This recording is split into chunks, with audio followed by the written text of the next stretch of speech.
Hi friends, ಎಲ್ಲರಿಗೂ ನಮಸ್ಕಾರ. Welcome back to my channel Venkatalakshmi vlog. ನೋಡಿ ಫ್ರೆಂಡ್ಸ್, ನಾನು ಈಗ ತನಕ ಕೆಲಸ ಮುಗಿಸ್ಕೊಬಂದು ಸ್ವಲ್ಪ ಹಶ್ವಾಯ್ತಂತ ಏನೋ ಅಡುಗೆ ಮಾಡಿ ತಿಂದ್ಬಿಟ್ಟು ಬಂದು ಮಲ್ಕೊಳ್ಳೋಣ ಅಂತ ಮಲ್ಕೊಂಡ್ರೆ ವಿಹಾನ್ ನೋಡಿ ಏನು ಮಾಡ್ತಿದ್ದಾನೆ ಅಂತೇಳ್ಬಿಟ್ಟು. ನಿಮ್ಮ ಹುಡುಗರು ಇದೇ ಥರ ಮಾಡ್ತಾರೇನೋ ಕಮೆಂಟ್ ಮಾಡಿ ನನಗೆ. ನೋಡಿ 35 ರೂಪಾಯಿ ಕೊಟ್ಟಿದ್ದು ನಾನು ಬೊಟ್ಟಿಟ್ಕೊಳ್ಳೋದು ತಗೊಬಂದೆ, ಐಲೈನರು.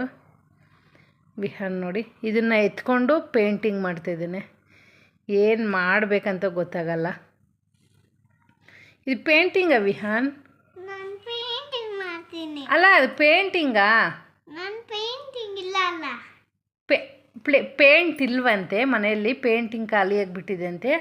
ಅದಕ್ಕೋಸ್ಕರ ವಿಹಾನು ನಾನು ಬೊಟ್ಟಿಟ್ಕೊಳ್ಳೋದು ತಗೊಬಂದು ಪೇಂಟಿಂಗ್ ಮಾಡ್ತಿದ್ದೇನೆ. ಇದಕ್ಕೆ ಗುಡ್ ಬೈ ಅನ್ಬೇಕಾ, 2 ಏಟ್ ಕೊಡಬೇಕಾ ನೀವೇ ಹೇಳಿ?